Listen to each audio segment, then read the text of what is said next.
কিন্তু সুনির্দিষ্ট সময়ের মধ্যে মাহফিল হওয়া দরকার। বিশেষ করে শহরের মাহফিলগুলো গভীর রাত পর্যন্ত দূর দূরান্তে মাইক লাগিয়ে যখন আমরা করি, অনেক মানুষ আছে যাদের ডিস্টার্ব হয়, যাদের কষ্ট হয়।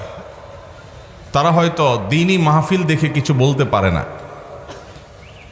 তো মাহফিলের মাইকগুলো প্রয়োজন অতিরিক্ত দূর দূরান্ত পর্যন্ত লাগানো হলে গভীর রাত পর্যন্ত অনেক জায়গায় মাহফিলের ওয়াজ তো ওয়াজ, হালকা জিকির পর্যন্ত শোনা যায়, 12টা, 1টা, 1:30টা পর্যন্ত। এগুলোর মাধ্যমে দ্বীনের প্রচার যতটা হয়, দ্বীনের দুর্নাম আরো বেশি হয়।